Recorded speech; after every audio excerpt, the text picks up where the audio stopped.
Yeah, I hear you loud and clear, just take note of where it's from. Reliable source, or educated by force in this hit curriculum. You are listening to Unscripted Moments, a podcast about propaganda. On this episode, we're discussing Hidden Curriculum.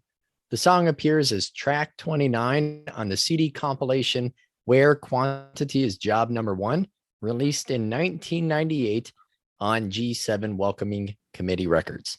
It also appears on the C side of the Where Quality is Job Number One double 7-inch, which came out on Recess Records in 1995. And just as a reminder, the story of the double 7-inch and all of the propaganda releases on Recess Records, for that matter, can be found on episode 44, where we interviewed Recess Records label head Todd Congelier. And something else that I was thinking about today, Keith, is the appearance of this track on 1991's Fuck the Scene and How's About Us While You're At It demo, which was recorded in Chris's mom's basement. And Chris did a full hour-long episode about that demo on his Patreon page, which is incredibly interesting, is yet another little interesting gem that you will get if you go support Chris's work on Patreon. So I've seen pictures of this cassette, and I know we'll probably talk about this in a little bit as well, but there are 9 songs on the Fuck the Scene demo: White, Proud, and Stupid, Head, Chest, or Foot. Hidden Curriculum is track 3 on the A side. Government Cartoons, Ska Sucks, Fine Day, JFO, which stands for George's Fast One, Pigs Will Pay, and Who Will Help Me Bake This Bread. And the A side is actually labeled as Side Emo Vicious, and the B side is called Side Derek's Cherry Stick in the cassette liner notes. And the liner notes are on the inside of the cassette, and there's a note that says, all the crap on this tape is uncopyright 1991. Do what you want. You'd probably play it better than us anyway. Then it lists the mailing addresses for the band. And then it says, quote, copies of this tape are $3 postage paid or $2 and stamps or whatever. Trades, however, are the best because money is corrupting and seeks only to reinforce a perceived necessity for government and class divisions. We may not be able to escape it, but that doesn't mean we have to cooperate. Subvert, resist, progress, coexist, write us, you fuckers. So fabulous liner notes as well in that Fuck the Scene demo. And another appearance is on track 2 on the B side of 1992's Martial Law with a Cherry on Top demo. You will find Hidden Curriculum there as well. Yeah, and if we're not done yet, we've got more. It is on the B side of the cassette tape compilation for the Tatterfrock number 6 zine from 1992, which I actually posted about on Twitter, and several people got back to me saying, oh yeah, I had that. And the other propaganda track on that comp is Homophobes Are Just Pissed Because They Can't Get Laid. So that comp also notably includes songs from Painted Thin and Silence Equals, both from Winnipeg. Hey, this is Greg. Since we recorded this episode, 3 listeners submitted covers of Hidden Curriculum, so I am going to break up the episode with these 3 covers. This first cover is by friend of the podcast, Josh Robbins. Enjoy. Knowledge dispels fear. Yeah, I hear you loud and clear. Just take note of where it's from. Reliable source, or educated by force in this hidden curriculum. Hidden curriculum. A failed day and back to lunch by one. You can't reverse the damage done. Your knowledge is a bullet in their gun. They've taught you well, destroyed every last brain cell with their methods 10 on 1. Little man, Here's your number, here's your plan to serve the hidden curriculum. Hidden curriculum. Bail day and back to lunch by one. You can reverse the damage done. Your knowledge is a bullet in their gun. Your knowledge is a bullet in their gun. You're just a bullet in their gun.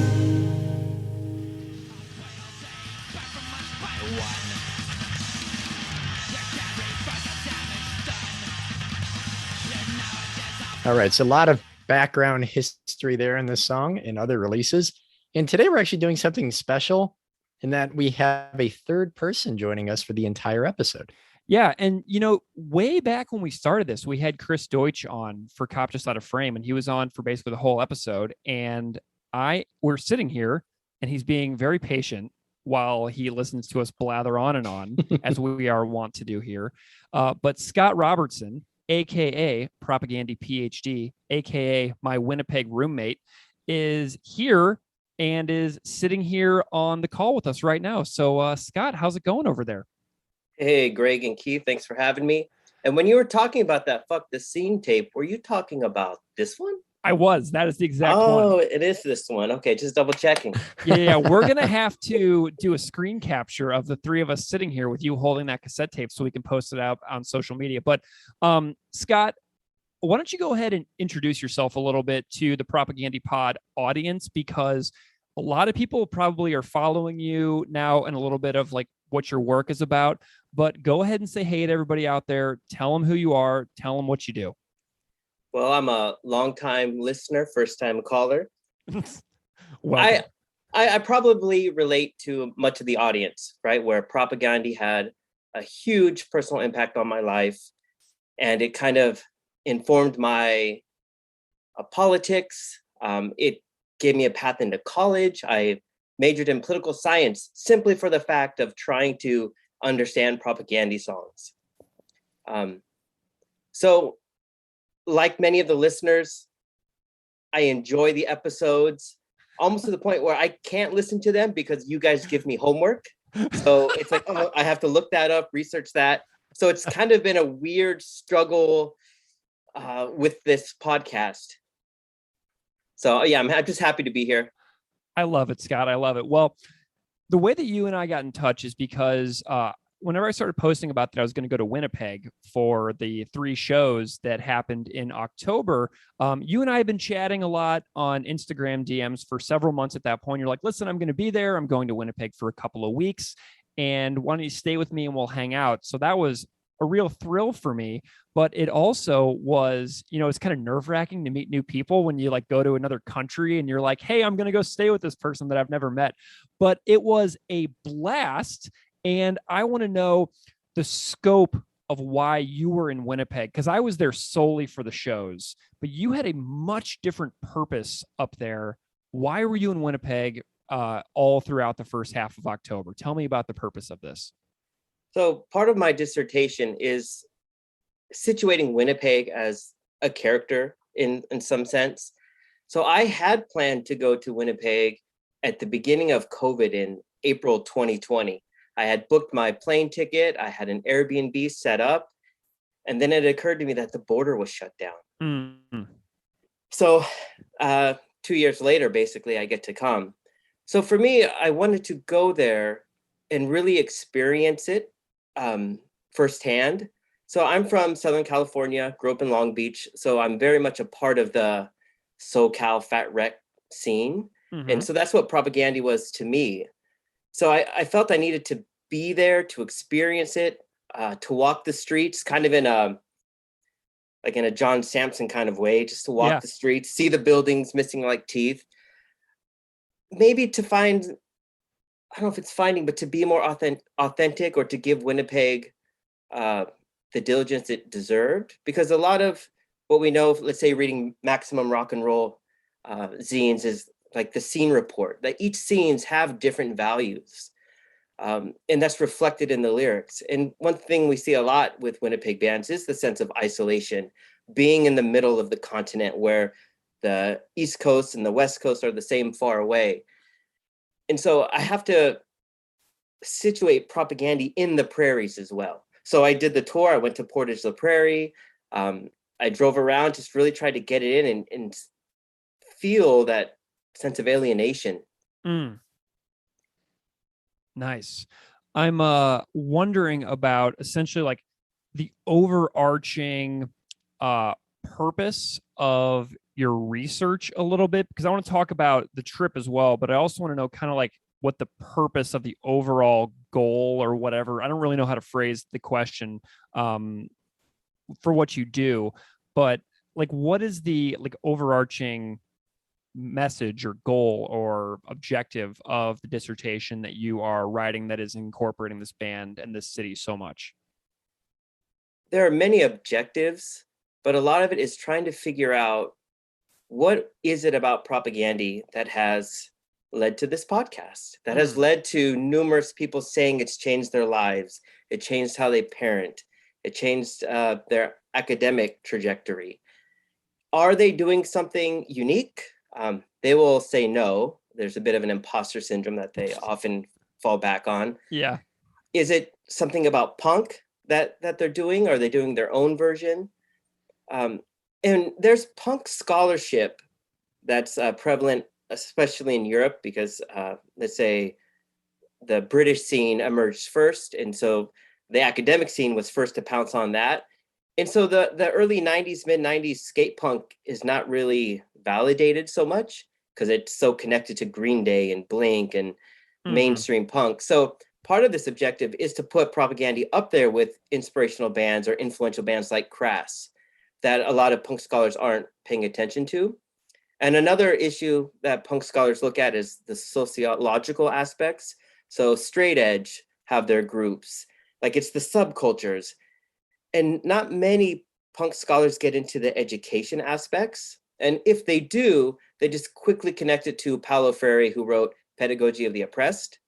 And my hunch is that there's something more unique or complicated that's happening here, and that Propagandy is probably the best band to do this. So I could do a research dissertation on punk and pedagogy, but I'm going to focus on Propagandy, so I'm not held to getting it correct for all of punk. It's just like this is a shining example of what punk can be. I love it. Keith, do you have any thoughts so far? I don't want you to be left out of this conversation if you're having thoughts over there too. I just find that super fascinating because I haven't had the conversations that you've had with Scott. So that academic lens that overlaps with the personal lens, I find to just be super interesting. And the fact that our podcast, whatever part has played a role in that journey, or in just the information, or using it as a source to show people's interest and passion and trajectory, that the fact that it's involved in any way is just really, really awesome. Well, and all three of us here are teachers. So, thinking about education, you have to have like whenever you're in undergraduate courses in colleges of education, they always talk about like, what is your philosophy of education? They make you write these papers that you have no idea about because you've never really been in a classroom all that much as a leader. So you're writing these like philosophies of education papers, but it's like once you get into a classroom and you find your rhythm and your routines that come with experience, then your philosophy of education really is what develops. And I could see the music of Propagandy playing a huge role in the way that I would like think about my own teaching as well. Scott, is that kind of resonating with you? Exactly. So, there's a lot of auxiliary things that are happening with my dissertation. And one is, what can classroom teachers take from Propagandy? And I remember one of your earlier episodes, you both had talked about the Pledge of Allegiance and how you don't force your students to do that. And that kind of comes from Propagandy, letting you know you don't have to say the Pledge of Allegiance. Yeah. Another one of these things is just the lifelong learning aspects. Like, this is a band that's been around for 30 years, and we've seen the evolution. So when we look at a song today, like Hidden Curriculum, Yeah. and then we see where we go, where it's more artful and creative, and we have to do deeper, close readings to get underneath these songs. This one won't be too hard to get. Yeah. And there's the idea of informal education that we're learning outside of the formal classroom. So there's a little bit of different areas in education that I think propaganda can hit that will be of interest to a lot of people in an education community or a punk scholarship community. I love it. So Scott, you and I spent a lot of time together in Winnipeg in October of 2021. People might be hearing this years down the line. And I'm just wondering if you can just give me like a recap sort of your trip. I did my recap on the Bangers Embrace Part 2 episode that I did when I got back, but I'm wondering if you could just kind of tell the story of your trip a little bit of being up there, because you were up there for a long time without me as well. Like, we spent a lot of time together, but I was only there for a couple of days and you were there for weeks. And I'm wondering if you could just recap that for me.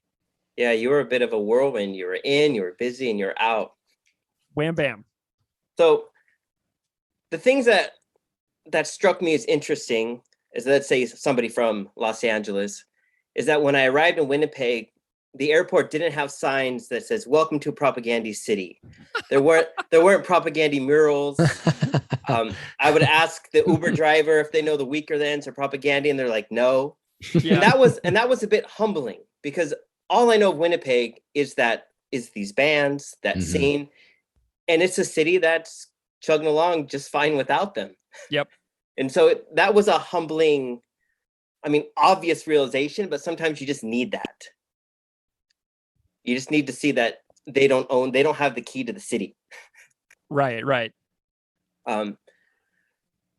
So it was a bit of a whirlwind. Greg, it was amazing to have you, because you got us some good backstage access here and there. Yes, I did. It was a lot of fun.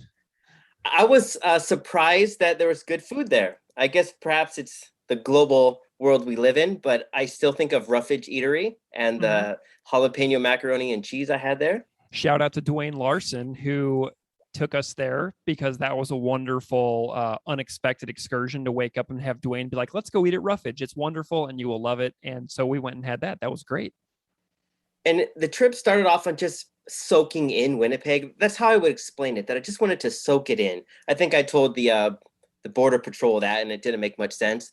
But after I got there, and especially when you came, we kind of went on a scavenger hunt to find locations that related to the songs.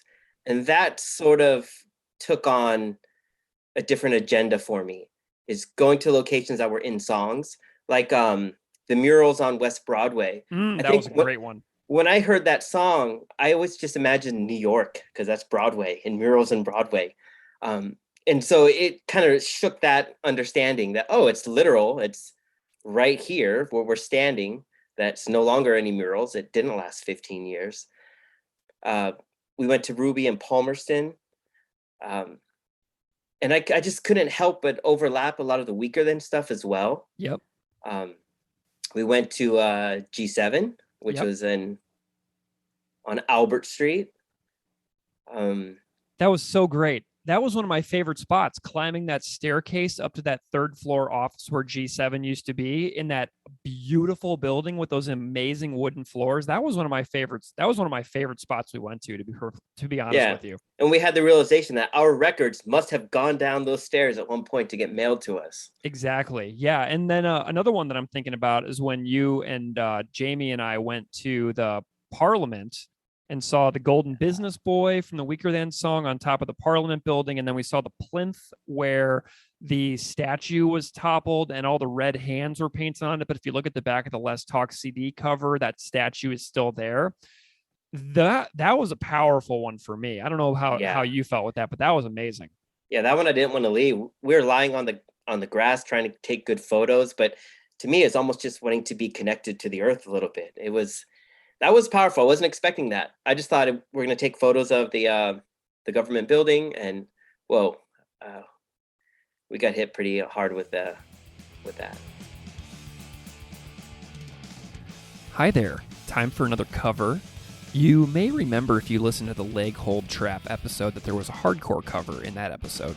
Well, Huck Ricardo is back with another roller coaster ride on this cover of Hidden Curriculum. Enjoy.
How did you spend your time without me? Because like you and I did some special stuff too. We got to see a sound check, which was pretty sweet.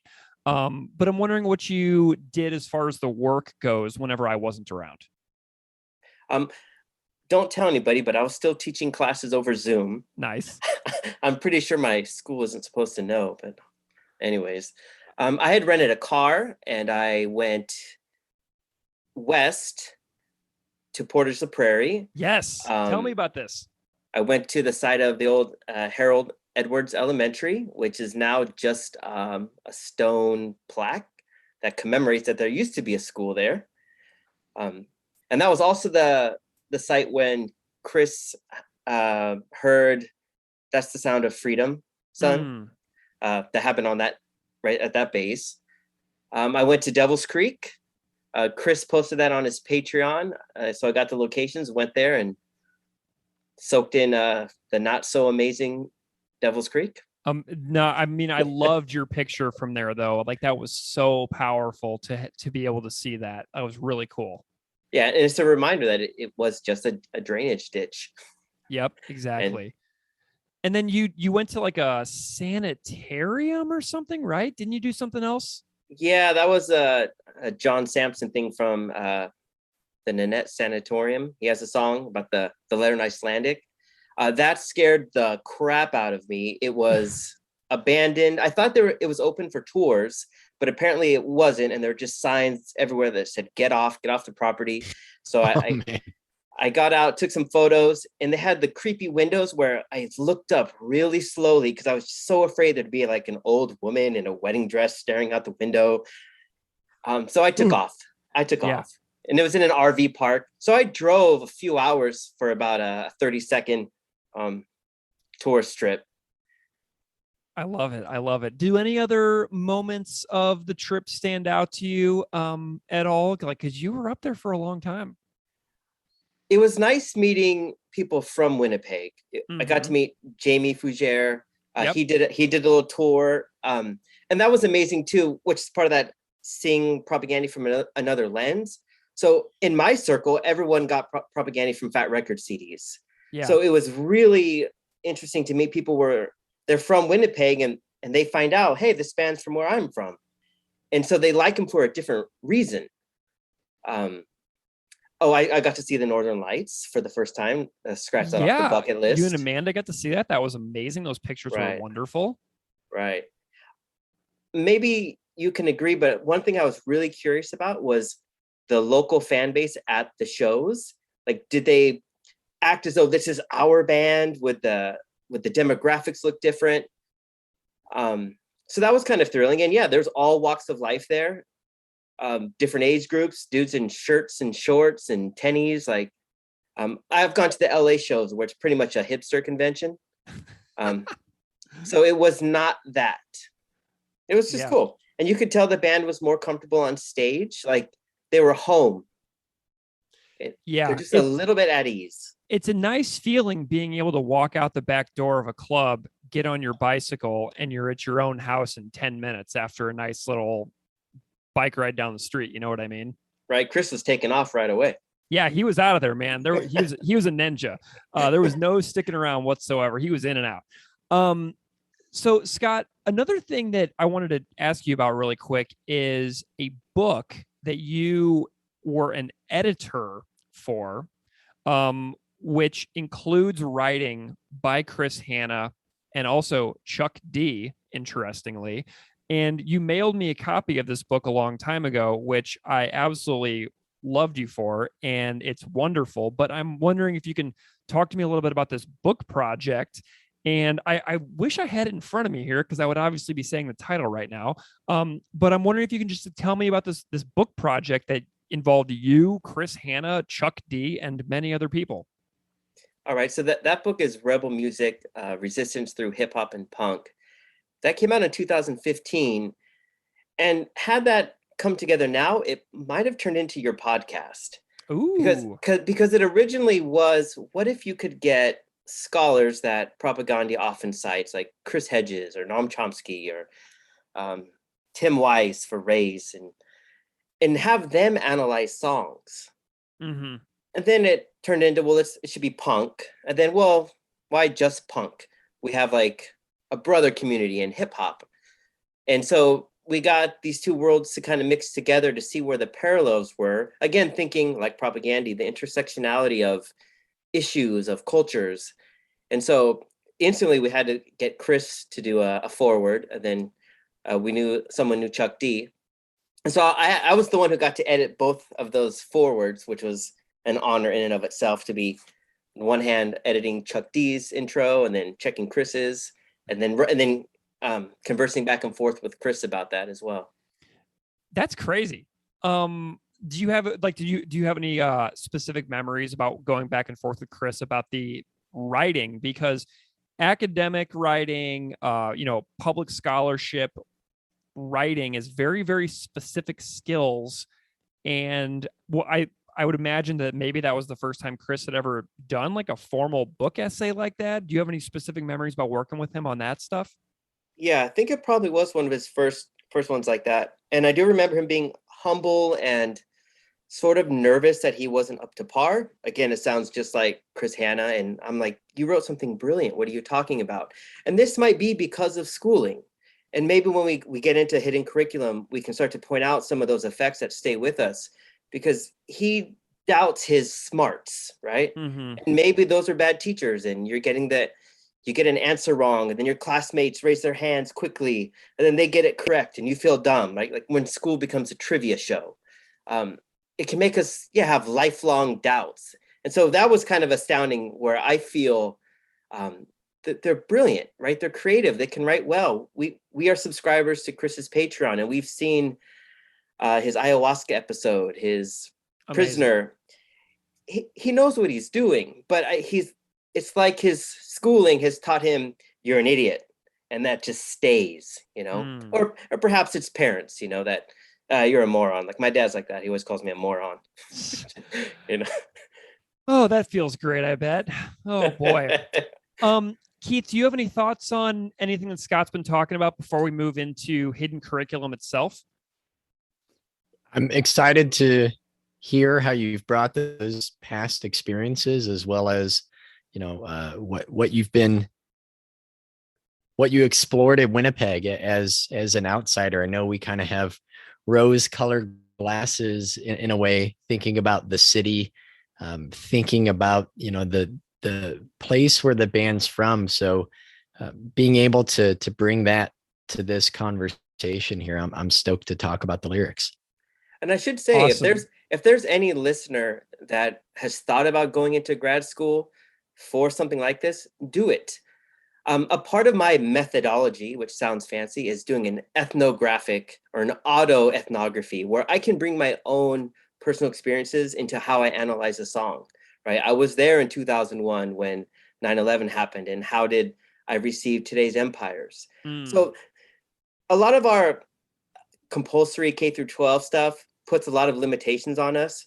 But if people go to grad school, they often find that those personal experiences you have are valued, they're treasured. You can find ways to put that in your methods.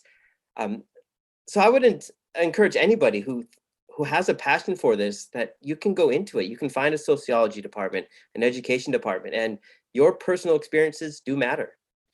Awesome. That's very inspiring as well, because right now we're living through such a weird time where, inflation is skyrocketing so much, and people are very much living on edge a lot with like the ongoing nature of the evolving pandemic. And it just, things are so bizarre that I think that it's essential that people find things that motivate and inspire them, so that we can keep our creative processes engaged. That's the main reason why Keith and I make this show, is that it keeps us thinking whenever a lot of things around us feel just hopeless a lot of days. Like, this keeps me positive for sure. So if there's like a topic or something that people would like to study in grad school or something like that, that's really great. And especially if it keeps us, growing as people instead of staying stagnant. But on that note, we probably should talk about hidden curriculum. So Scott, why don't you start us off here? Tell us your general impression of a song like this, being a scholar who talks about education in relation to this band. I think because these lyrics we'll see are very straightforward, I'm interested in what this says about, let's say, Propaganda or Chris. I think at this time, Jord already knows he wants to go into a master's program for education, where he wants to be a teacher. Mm-hmm. And I know Samson mentioned in the scene, they were reading books at Deschooling Society. So it was kind of in the verbiage to challenge school. And that's what this one on the surface really is. And I do think there's some brilliant things that are happening that might not be apparent on the surface. So cool. It's kind of a weird thing that I'm doing this song, because it's very unlikely that many listeners know this song. We're not going to find it on Spotify. Right. The band doesn't like it. They don't seem to remember it. And then even in the liner notes, they're like, screw the song. And I listened to Chris's Fuck the Scene Patreon episode today. He literally does not even say the name of this song in that Patreon episode. He does not talk about it.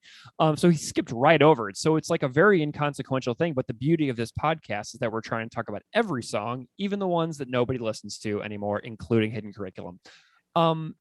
Keith, we have this opening line here, and so it's knowledge dispels fear. And I'm wondering if you can kick us off and tell me what you think about this opening line. Yeah, I have a Helen Keller quote that I use in my class pretty frequently. I've mentioned before how I do a quote of the week every week, trying to tie it into things happening around the world, things happening in the context of the period of history that we're studying, sometimes it overlaps. And that Helen Keller quote is, the highest result of education is tolerance, which I don't think of tolerance in this quote as just putting up with or, merely accepting, but truly understanding and incorporating within your life, within your community, within your home and elsewhere. And although I don't see that quote as defining my teaching career at the beginning for sure, I at least hope that in some way it reflects my own curriculum, my daily goals, my tasks, the students' writing and research, as much as possible, in hopes of building understanding as a way to foster empathy for people in the past, in hopes that students will then transfer those feelings to the people around them in the present. Yeah, something that I always think about with relation to this band and their lyrics is I look for connections across songs, across time, and across eras of the band. And Right. I feel like this line actually connects to the lyric, "Go out into the world. You'll probably survive," from "This Is Your Life." So if you seek to know people, if you seek information, if you stay curious, if you don't shut down your human ability to grow and learn. But now the problem has gotten so ugly, so much uglier than like I ever could have imagined, it feels like. You have seemingly untold millions of people who seem really, really happy believing in lies told by, another propaganda reference, professional liars.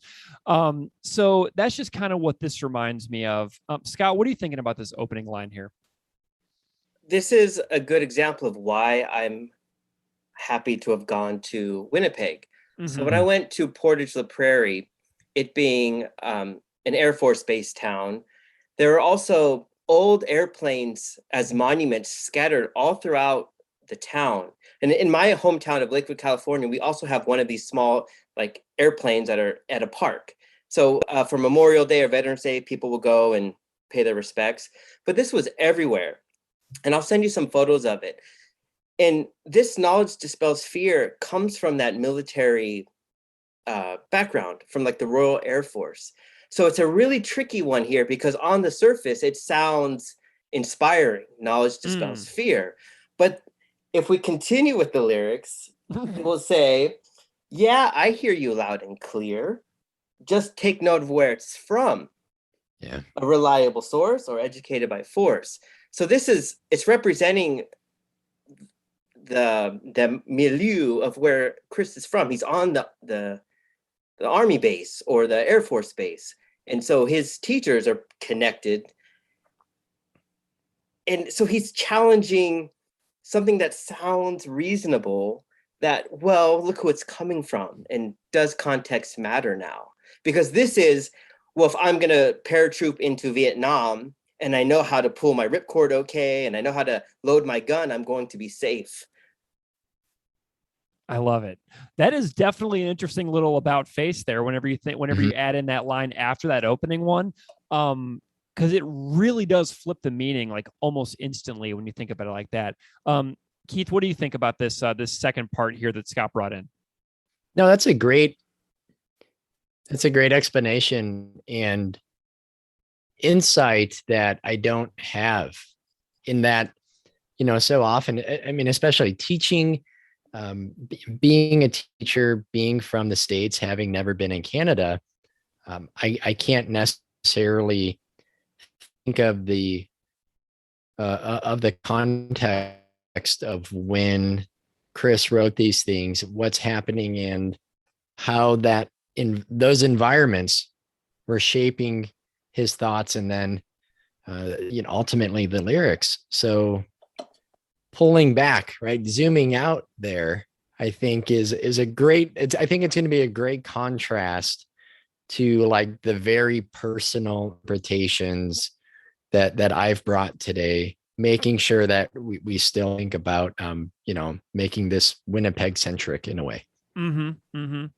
Yeah, Scott, that's a really interesting point too, because whenever you think about Chris's life growing up, a life that does not mirror my own and my own upbringing as well, that really is an interesting little angle as well. Keith, did you have any other thoughts on this particular one? Yeah, I said how, thinking of just my own context of the struggle of looking at reliable sources.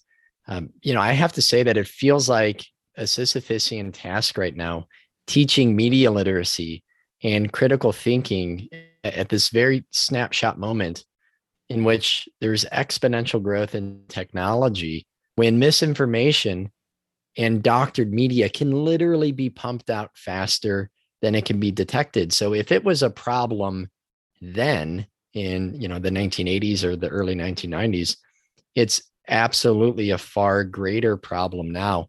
I found an MIT study that showed false news stories are 70% more likely to be retweeted than true stories are.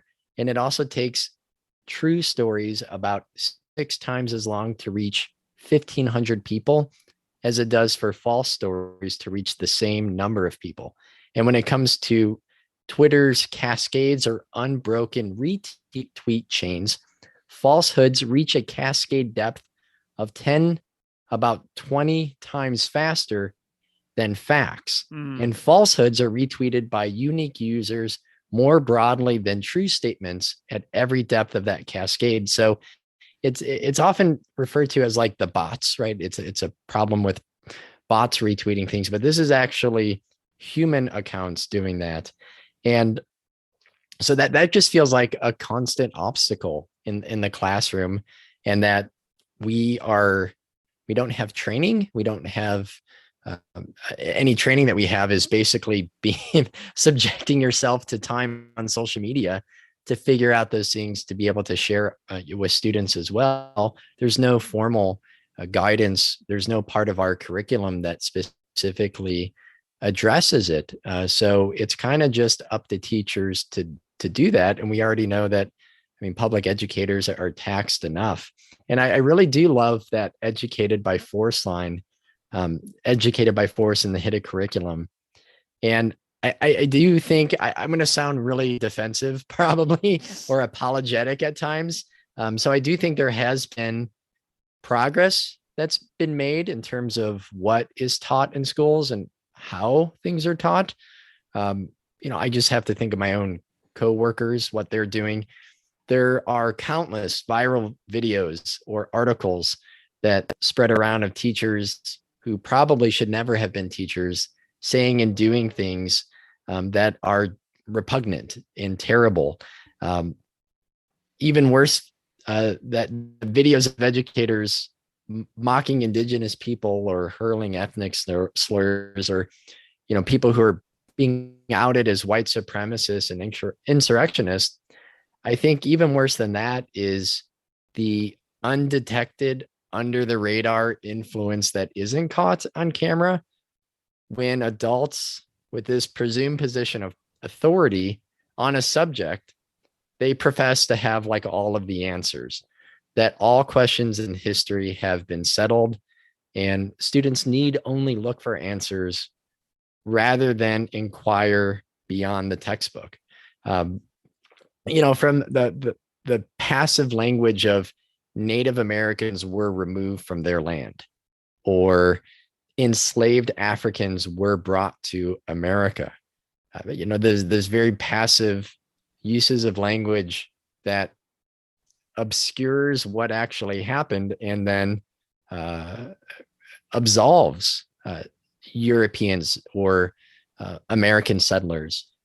The same thing with maps that reinforce settler colonialism. So I am definitely still chipping away at the hidden curriculum that I was taught as a student, but also what I was handed as a teacher. Yeah. And I have some examples of what I'm uncovering, combating, and openly addressing with my students. I think of generalizations in which people from oppressed or marginalized groups are represented as monolithic, or just think of like the use of language in which we'll talk about Irish Americans, or people will be Russian or German or Irish. But the opposite of that, you'll hear Native American, this monolithic term rather than tribal affiliation, or African. that doesn't actually acknowledge where people are from. Mm-hmm. Centering the powerful, in which people from oppressed or marginalized groups are only presented in relation to the interests or the values of those with political, economic, and social power. Dehumanization, in which people from oppressed or marginalized groups are presented in dehumanizing ways. The minimizing of history, historical injustices can be erased or minimized. Trivialization, in which historical injustices are trivialized. The tone in which they are addressed is not sufficiently serious. Erasure, in which people from oppressed or marginalized groups are just erased from the narratives wholesale. Rationalization, in which historical injustices are portrayed as being inevitable and that the people responsible for them were just doing what was necessary. Hierarchy, the culture of marginalized or oppressed groups is presented as inferior itself. And then othering and exclusion, there appears to be an us and a them that makes minoritized groups seem like others. And there are examples all throughout the state standards, Common Core standards, the resources that my school uses, the resources that I have gone to have better content than what is provided for me in my classroom. So it's an ongoing process of improving the materials, the language, the strategies, the instructional methods, the things that you actually want the student to do. You can't really settle. Like, I don't do the same things this year that I did last year, because it's constantly reworking as I learn more and so as I unlearn more.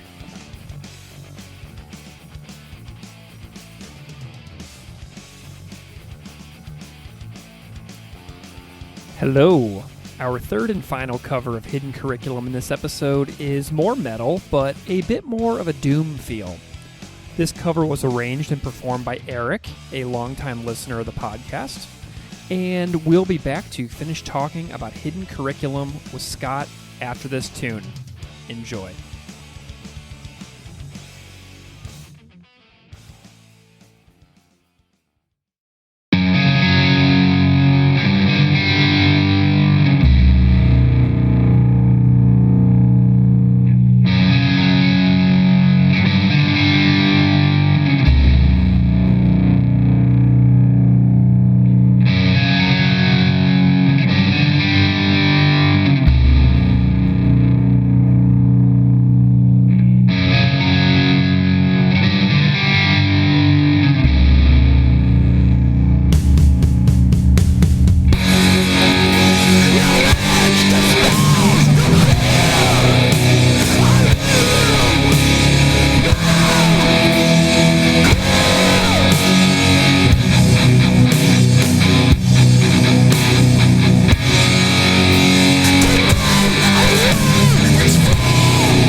Scott, I'm curious about what you're noticing, like in higher ed, in like schools of education and things like that, with regards to like how teachers are like rethinking what they do on a day-to-day basis as we unpack like all these problems that have plagued education for so long. Right. Hearing Keith's list, I can't help but go to Propagandy and their counter narrative of this. It's their hidden curriculum.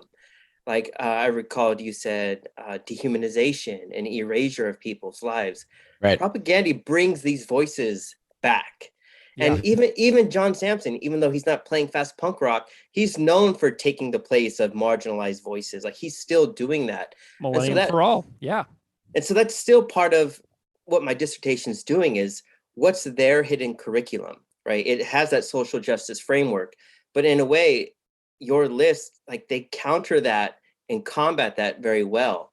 And so so I'm in a social sciences program, not like a teacher prep program, but there's a little bit of overlap. And a lot of stuff is the reflexivity, looking back at your own life, looking at the oppressed in those voices and indigenous voices. And you often find out that in like Western, most of these ideas in postmodernism are already amongst indigenous common senses. Like I think post-colonial studies are getting to that. So I'm at UCLA and we're very socially justice informed. And often if there's some right-wing publication of like the most dangerous teachers in the planet, they're often out of my department, right? Where we're centered on like critical race theory. It's just a foundational common sense, right? These things that I was learning that were mind-blowing at the time, like microaggressions. Now it's kind of commonplace where Fox News can get it completely wrong and try to bash it, you know? Yeah. Mm-hmm. So I think that list that Keith had is amazing. And I think that is the project of what educators should be doing.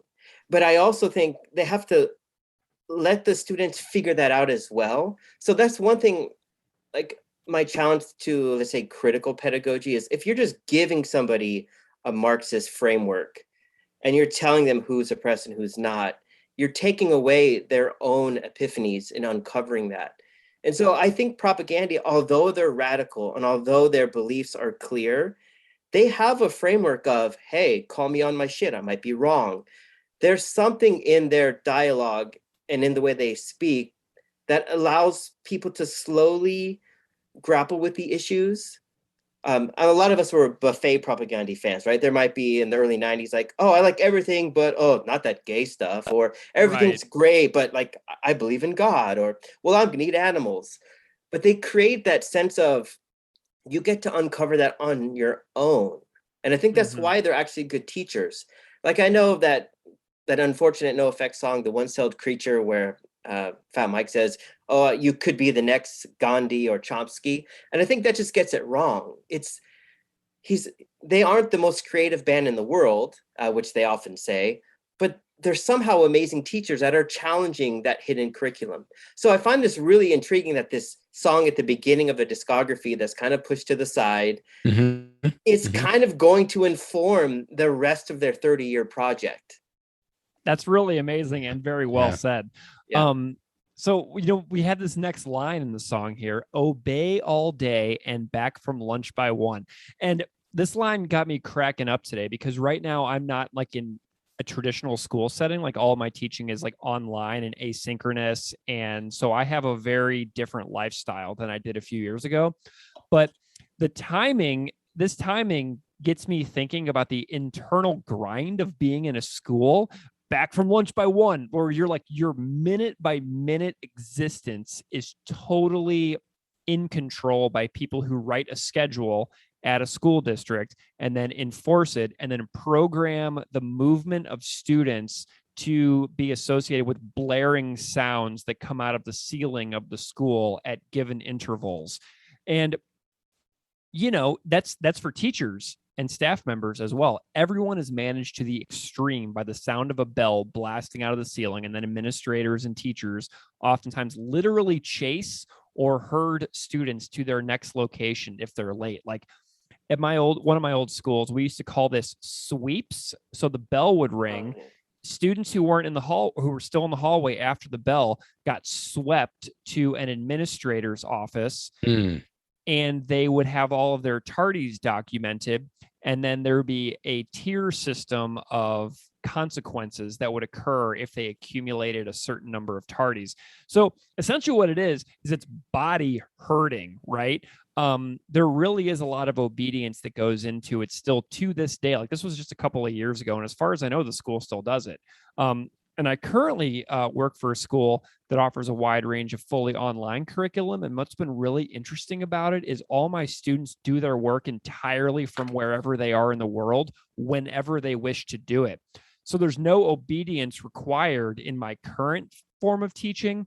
So the social component isn't really there in the version of school that I do, but the lack of having to manage like up to 35 kids in a single classroom is a feeling that I haven't had since 2018. And I've done some subbing here and there in the past couple of years in a school by my house, but it's way different whenever you have that minute by minute controlling aspect based on the bell system. And, controlling the tardy system and everything like that. So Keith, I'm wondering what your thoughts are on the bell back from lunch by one line here. Yeah, conformity, Greg. Yeah, that is, I think, the most important thing that you mentioned.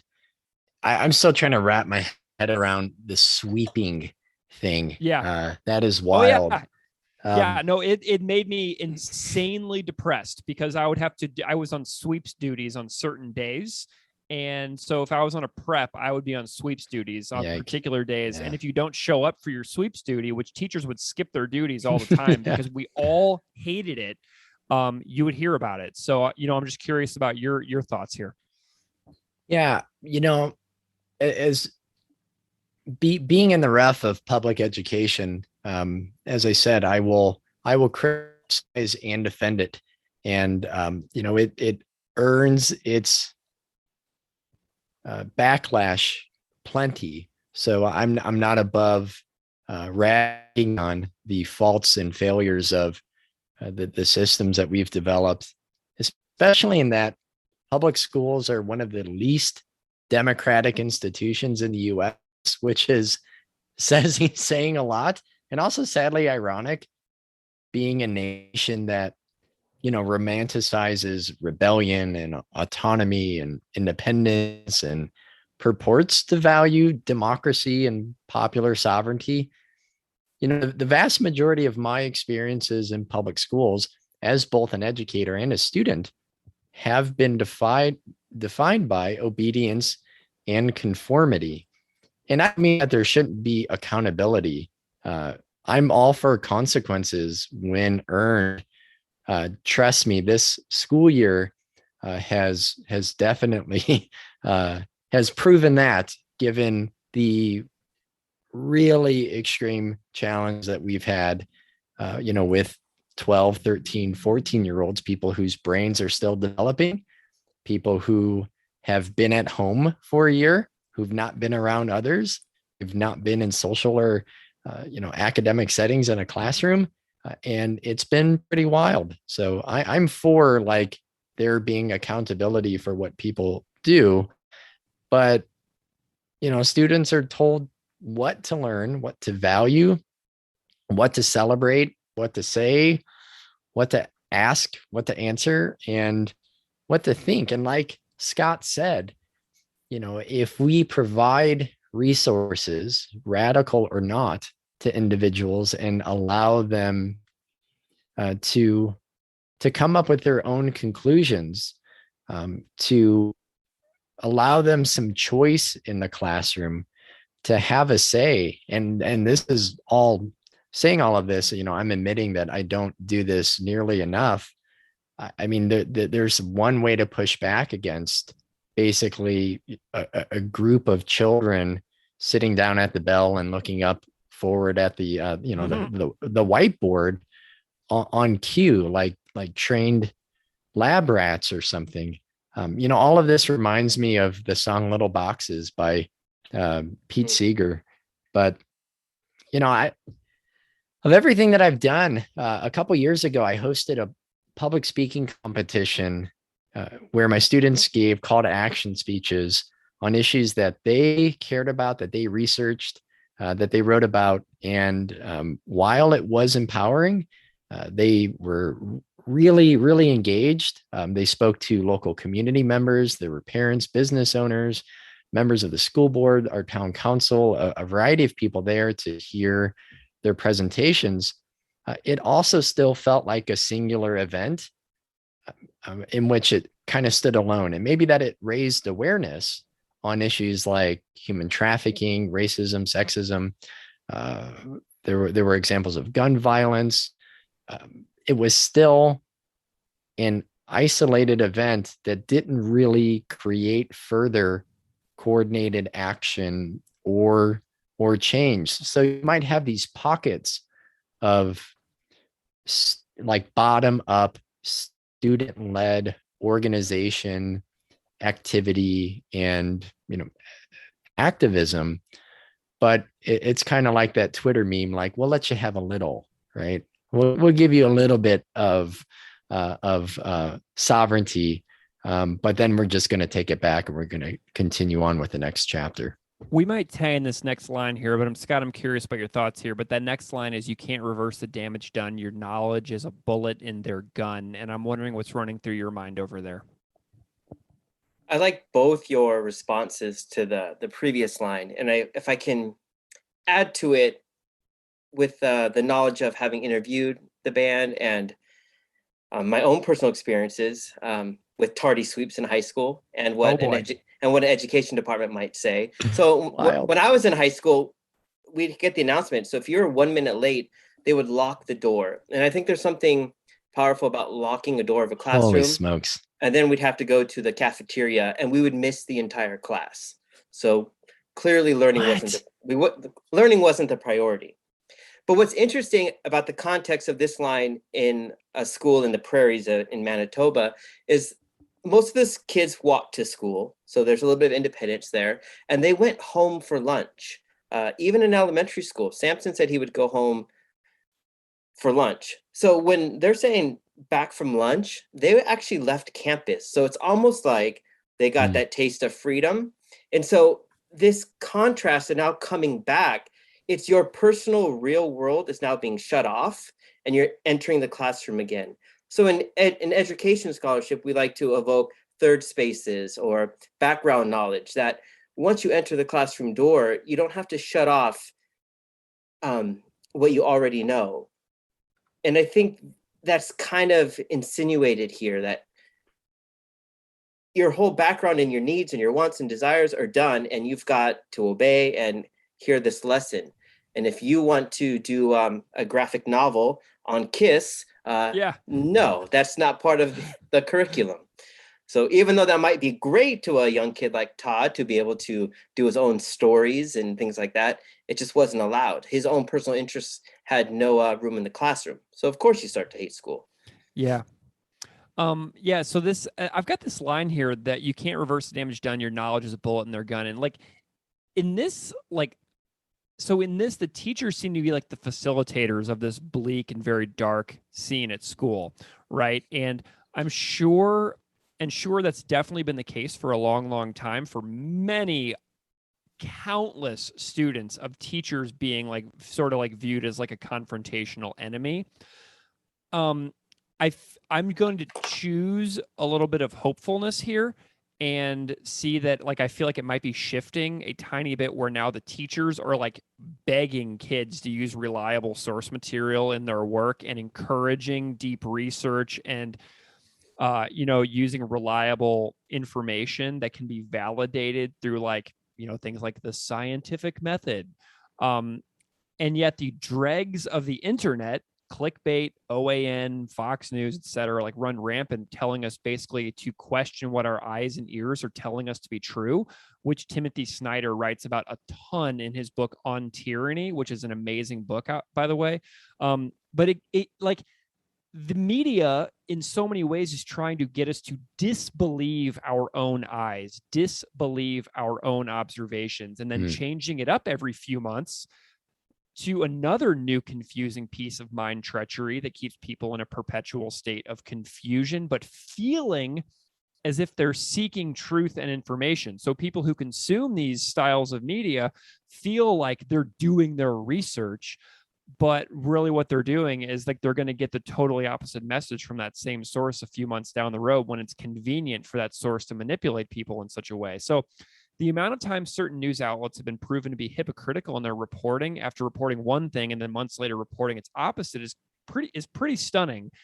So yes, while schools do have an insanely jarring history of teaching egregious whitewashings of historical reality, I feel like doesn't like what teachers do almost feel like quaint now compared to like the active misinformation campaigns launched by media companies with untold millions in funding. Like a teacher with Xeroxed worksheets is pretty small potatoes compared to a megalith corporation with millions and millions and millions of dollars in budgets that is sole purpose is to manipulate its viewers into, questioning their eyes and ears. Like, so yes, I'm very critical of teachers and the history of teaching. And also I'm like, oh my gosh, there's so many things that are so much worse than Mr. Keith's Xeroxed worksheet.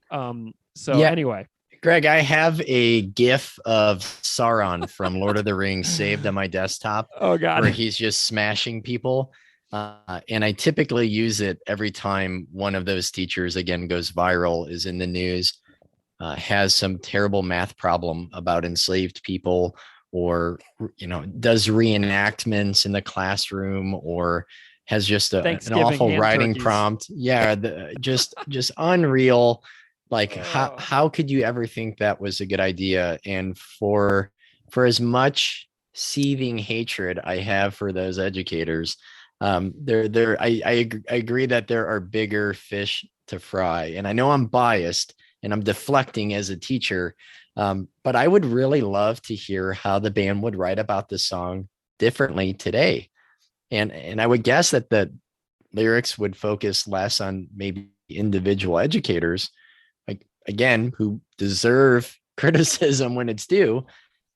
But just look at what happens now when teachers start exposing the hidden curriculums, or they start going outside of the provided resources, using materials that have, started to scratch at the surface of 400 plus years of white supremacy codified in political and economic, legal, social, and educational institutions. States hit back with legislation to bar teaching any interpretation of history that challenges the myths that we still hold from our childhoods. So from the Brookings Institute, there are 9 states: Idaho, Oklahoma, Tennessee, Texas, Iowa, New Hampshire, South Carolina, Arizona, and North Dakota that have passed such laws. Arizona's legislation was overturned in November, though, by the Supreme Court. In Tennessee, districts found guilty of knowingly violating their laws can lose up to 2% of state funding, or $1 million, whichever is less, on the first offense.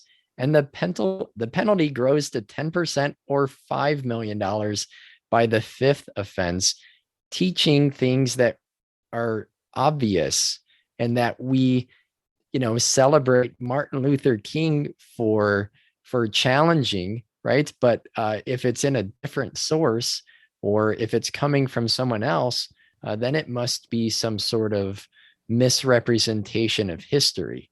And most of these laws ban the discussion, the training, or orientation that the U.S. is inherently racist, as well as any discussions about conscious and unconscious bias, privilege, discrimination, oppression. And those parameters also extend beyond race to include gender lectures and discussions as well. So they don't necessarily include the phrase CRT or critical race theory. They're so vague that they can respond to, the new. And when I say new, I don't mean like just whipped up out of nowhere, but the reworked, the reframed interpretations written by historians that are updating our classroom content. And so nearly 20 additional states, have also introduced a plan to pass similar laws.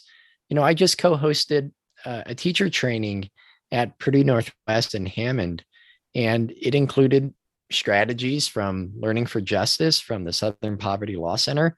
And honestly, what I taught teachers at that event would be banned in 9 states. Like, I could be fined, or I could have my license suspended or revoked. And I mentioned him pretty recently, but the historian David J. Silverman, so he wrote in his new book, "Serious critical history tends to be hard on the living. It challenges us to see distortions embedded in the heroic national origin myths we have been taught since our childhood." So look at the systematized, focused backlash to challenging these national myths, banning books, literally banning words, being able to comb through teachers' lesson plans, their ideas and concepts, the assault on school boards, the further weaponization of history, which to me is no longer culture war. This is not just like moral arguments between two sides who don't agree on a moral issue. We're not talking about people disagreeing on some issue of morality. This is an aggressive top-down political campaign from Republicans to capitalize on these divisive issues by cementing them into state and federal laws. Scott, what are you thinking over there, buddy? It's just fascinating to hear that we are trying to put into legislation 1970s and 1980s Manitoba Prairie quality education, right? Propaganda knew this was awful in 1989, right? And this is what we're aiming for, to put into policy decades later.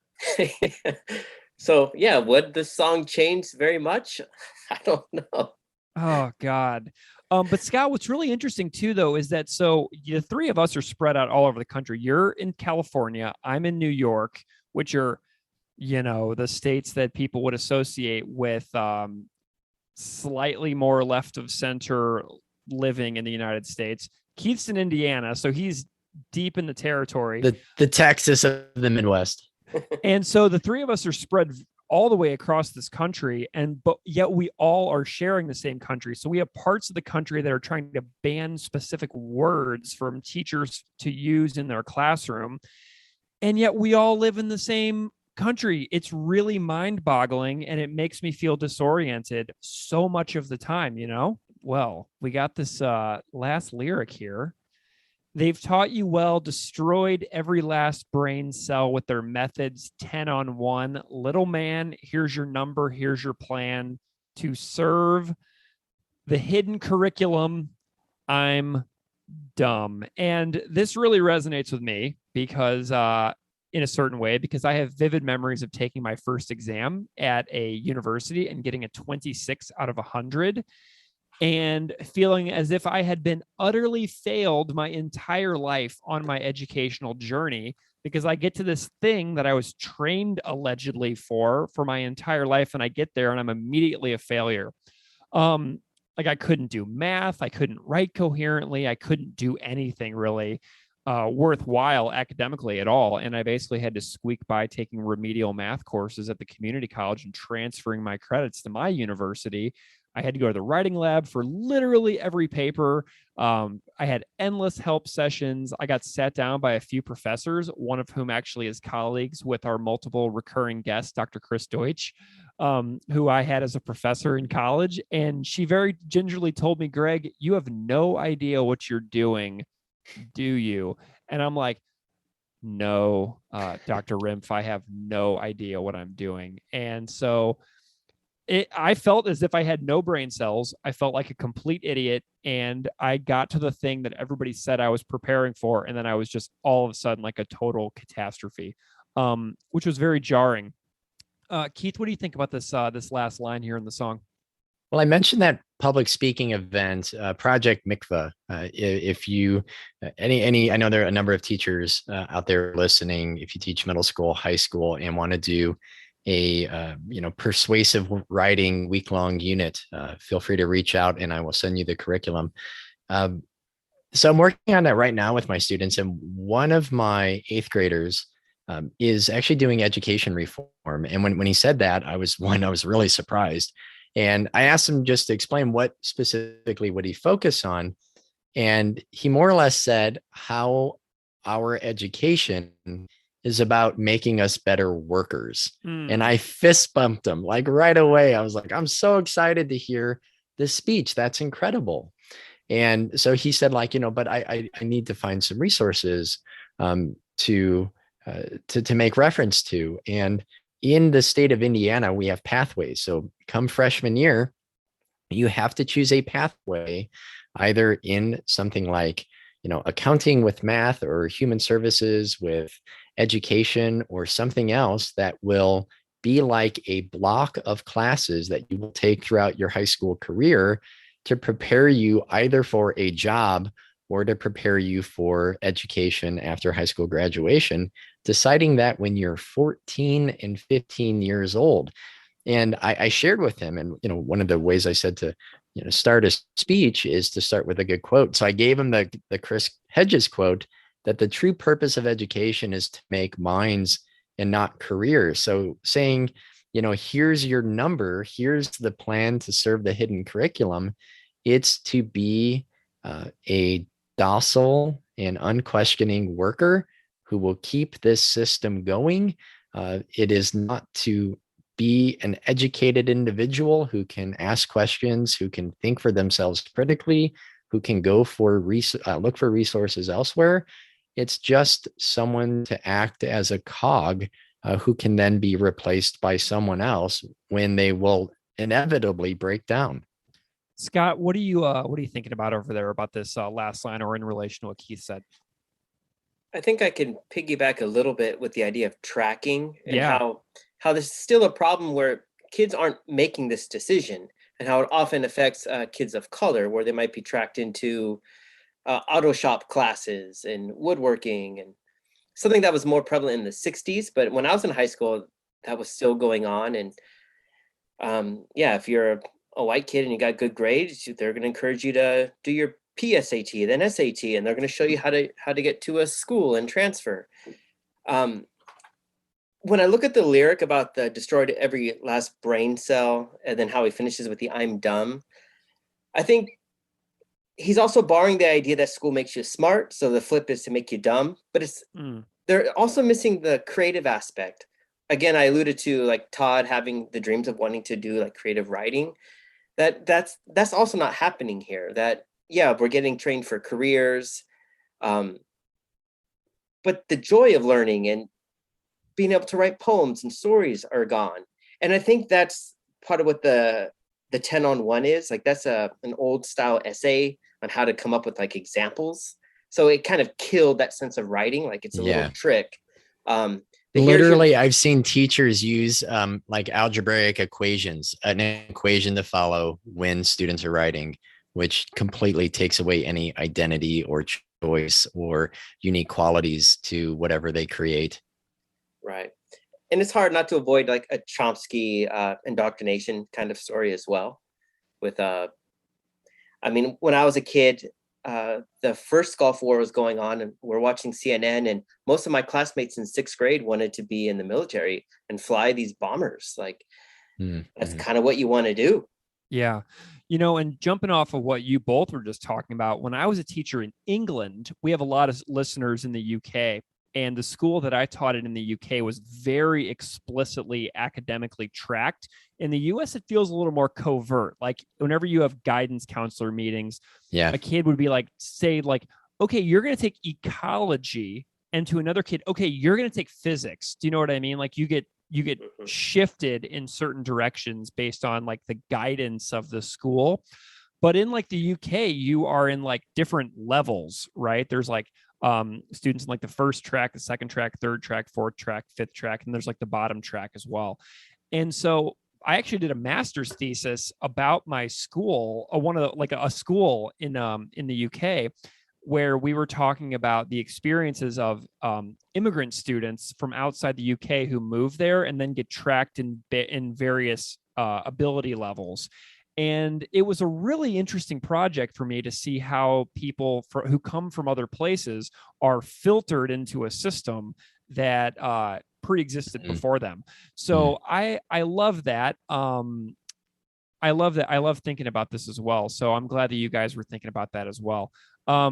So do either of you have any thoughts on the music on this song? Like, I was like, this seems kind of easy. Maybe I'll learn it on guitar and do like an acoustic version. You know what I mean? I've been playing my guitar a lot lately. Maybe I'll try and jack around with this one a little bit. Do you have either of you have any thoughts on music? It's funny, the 98 compilation where Quantity is job number one, that was one of my most important Propaganda albums because that was the first new thing that I was able to buy. I think when I got into Propaganda, Let's Talk had already come out. So I really gravitated towards that. And finally, I don't remember her Hidden Curriculum. I think it's the last song. So it's kind of unremarkable. It fits that earlier Recess and demo tape sound. Mm-hmm. But but you're definitely right. It sounds like something you can play. Yeah, for sure. I like it. It's a banger. It rips. But it's not like whenever I think about Propaganda now, it's not really what I really associate with the band at this moment. Yeah, it's fairly nondescript. It sounds like a number of their earlier B-sides, if that's the best, word to describe the songs that didn't make it onto, How to Clean Everything or Less Talk. It's fine. I think the music is pretty much like, yeah, it's okay. Yeah. It does what it does what it does. I could not find anything about this song on YouTube. Like, did either of you have any luck with any YouTube discoveries or anything like that for this one? It is not out there. I got nothing. Yeah. All right. Let's bring this in for a landing. Keith, what are your major takeaways from this particular tune? Yeah, I've been watching a lot of George Carlin stand-ups lately, which is kind of a red flag. Usually when someone's like, "Are you doing okay? Is everything all right?" I mean, his comedy is more or less the Propaganda liner notes of stand-up. But this quote really came to mind, and it's from one of his last tours. I don't remember exactly the year. George Carlin said, "There's a reason that education sucks, and it's the same reason it will never, ever be fixed. It's never going to get any better. Don't look for it. Be happy with what you've got, because the owners of this country don't want that." I'm talking about the real owners now, the big, wealthy business interests that control all things and make the decisions. Forget the politicians. They're irrelevant. Politicians are there to give you the idea that you have freedom of choice. You don't. You have no choice. You have owners. They own you. They own everything. So Act 3 George Carlin is not always the most inspiring pick-me-up. But enough times I'm kind of nodding along going, yeah. So how do we continue to fight against the hidden curriculum? Cost us our jobs or cost us our licenses? That podcast episode from Chris comes to mind when he talked about how he wished he remained quiet about veganism rather than proselytizing audiences and instigating crowds, that possibly he could have gotten away with more subversive acts if he had just been quiet. And that would have led to, or could have led to, more substantial change. So maybe that's how I need to teach. Openly criticize and ridicule less. Don't say as much at staff meetings. Maybe stay off, continue to stay off social media for a while where I am apt to run my mouth. Maybe I won't tell kids we're reading something from the 1619 Project, but I'll say that we're going to analyze works from academic historians like Tia Miles or Carol Anderson or Kevin Cruz or Martha Jones. Maybe not saying that we're watching a video from the Southern Poverty Law Center, but I'll say what does Dr. Annette Gordon-Reed have to say? Rather than telling students what to think when analyzing a primary source, kind of like Scott said, if that source addresses oppression, inequality, or institutionalized racism, I'll ask the students to draw their own conclusions. And maybe that way, to counter this top-down attack on education and on history, then that counter will come from the bottom up from students and not teachers. Awesome. Scott, what are you thinking about the general takeaway for yourself for this particular tune? Well, I have what Keith just said in my mind, right? This is again the dark side of being a fan of the podcast. Like, I soak this stuff in and really think about it, because it really triggered.